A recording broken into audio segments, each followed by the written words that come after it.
Fake Pokemon cards are such a big issue nowadays in Pokemon, and they're getting better every single year. Today here I'm going to show you an example of a fake Pokemon card that I picked up here, and some actual cards that I have from my own collection. The difference is what you need to do to look out for fake Pokemon cards and how you can spot them yourselves. There are many different types of fakes, ranging from blatantly obvious to really good, hence this one which actually caught me out originally. So here I am to go over them with you. So starting off, I will show you the example. So this was a card I bought off of Vinted. It's a Mega Charizard EX from Phantasmal Flames Japanese. Now, this card, to the naked eye, looks perfect. It has, it has a good colouring.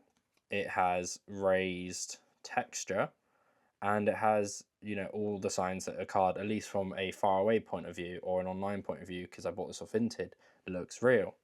However, once the card arrived and I actually had a closer look at it, there are a few things that I noticed that actually told me this card was fake. First of all, I don't know if it pops up, there isn't actually any texture. Whilst the photo is raised, so like on the Charizard there is texture going through here, the classic texture on a lot of Pokemon cards is missing, which is what most people refer to as the thumbprint texture. Most cards have them, especially SIRs. Our illustration rares and art rares do not have this, but they'll have their own kind of holo. And I'll show you a few examples of this, and I'll have some on screen. So yeah, so the first thing that tipped me off is what you guys should look for, especially if you're buying any sort of SIR, English, Japanese, is the thumbprint texture. And make sure to compare it to the image and find one online, because fakes nowadays can also have this texture. A lot of the time it is slightly off, but they can still have this texture. So even though it has a thumbprint texture, it doesn't always mean it's guaranteed real. Make sure to Google an image or look up some listings on eBay sold and compare all of them with the card that you're maybe potentially buying or have in your collection. The second thing that tipped me off about this card was the font. Now the font in most of this card looks really good. However, if we go a bit closer up, is this font right at the bottom is very slightly blurry. Now, it's very blur. It's still legible, but it is slightly blurry and harder to read compared to a normal SIR, and the font size is slightly different. That is one big takeaway, is make sure to check all the fonts and compare it through multiple images you can find online. The other thing is a reliable bend test. Pokemon cards are bendy.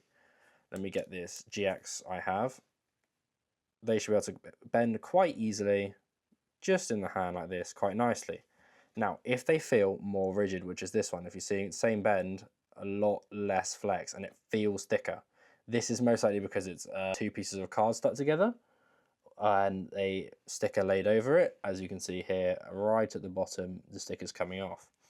That's another thing, the bend test. If a card is way too bendy, it could be fake. If a card's not bendy enough, it is also most likely fake. Make sure to check with comparing it to other cards. So those are the main things. Now, the other thing that we'll get on to is fakes in other cards. I don't have any here as an example, but I will find them and put them on the screen.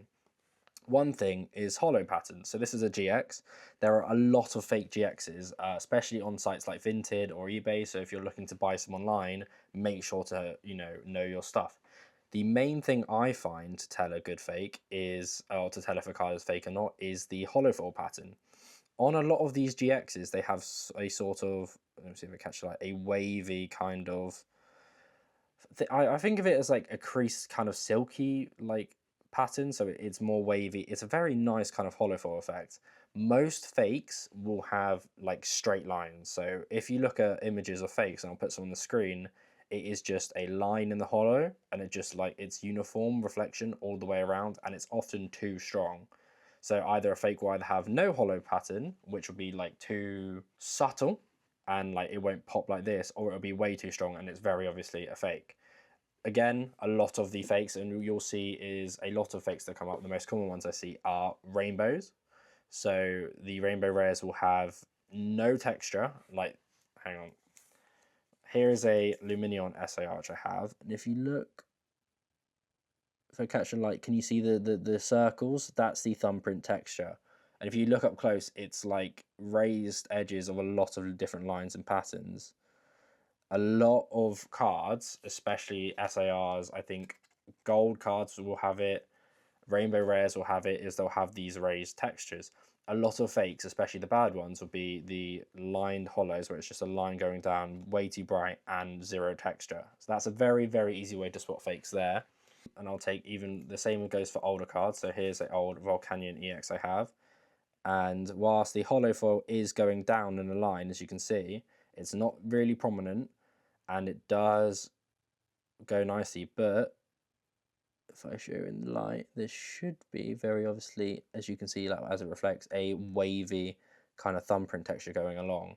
That is another great way to spot for the bigger cards you buy, textures. One other thing about the holo as well is holofoil on cards is generally doesn't cover the entire card. So again, going back to this Lou Dawnwings Necrozma GX, the holofoil is apparent everywhere in the little black, these purple squares as well. However, the holofoil stops on the black parts, so the, like, I guess the armor of Necrozma does not have any holo. So when you shine around, it kind of separates that.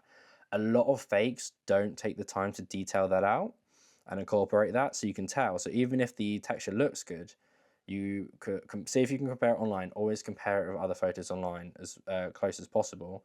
But if the holo is always just uniform and going over the entire thing, that's another sign that might tip you off it could be fake. Some cards I think do have a uniform holo, but most of them will have some sort of point in the card where it does like not cover as a little stylized effect.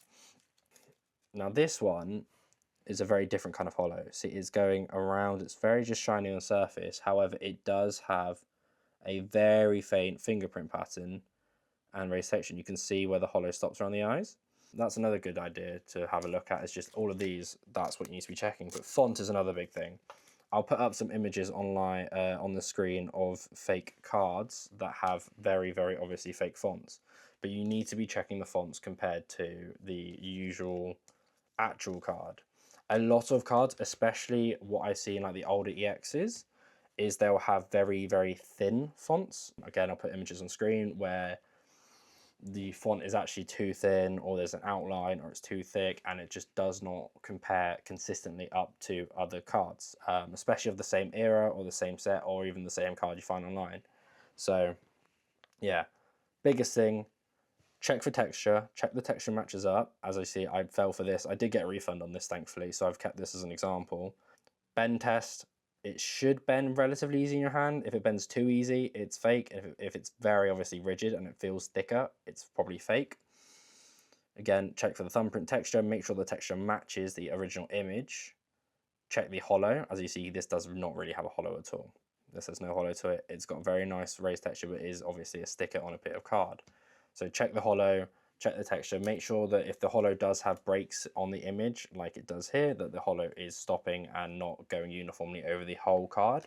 Make sure to double check the fonts. Another big thing I see, especially on the new Chinese sets coming out, is the Chinese cards will have a embossed, I'll put it on the screen again, embossed Pokemon symbol on the bottom left.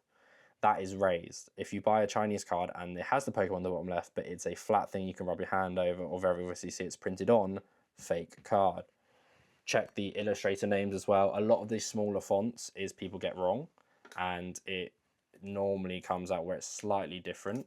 But yeah, so make sure you're checking all the smaller font things. So down here, check the little 2023 numbers and all that. Make sure the font on that's always the same. Make sure the dates line up with the correct date of the set coming out, because sometimes they'll have the writing down there, but all the information will be wrong. One other thing is the colouring. The colouring on the back of these cards can be a massive giveaway. A lot of fakes, especially the poorly done ones, will be way too saturated. The blue will be overblown, the red will be too bright, and the Pokemon will be like too yellow. So if you think that this is fake and all the other things check out, it's got the right texture, it's got the right font, it's got the right holo, have a look at the back and just have a look, see, does the colour look too saturated, too grey, too dull compared to a lot of other cards? It can slightly vary by set and era, and you know, there is occasionally the chance that there can be a printing error, but 99% of the time, all of the backs of Pokemon cards will look very, very similar, if not the same. If there's one that you're looking at getting or have that's very obviously too different in colour, I'm sorry, it's most likely fake.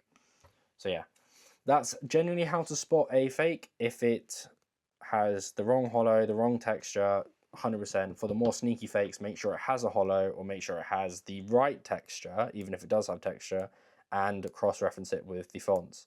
If you are in doubt, you can always message me. I can take a look at some photos, or there's a subreddit called Is My Pokemon Card Fake, where you can post a picture and other people will have a look and kind of give you their idea on if it might be fake or not.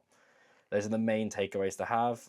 If you get it graded, a lot of the time these grading companies will double check and make sure it's authentic. I have seen some slip through PSA's fingers, which is worrying, but it's not, everyone makes mistakes. But yeah. So yeah, that's my little guide on is a Pokemon card fake with my example. I'll have all the images on the screen. Thank you guys so much for watching. Make sure to like and subscribe. I'll be posting more videos, hopefully stuff about my journey into vending, how I prepare for shows as a vendor, especially as a new vendor, since I'm quite new to this anyway. And yeah, thank you guys for watching, and I'll see you next time.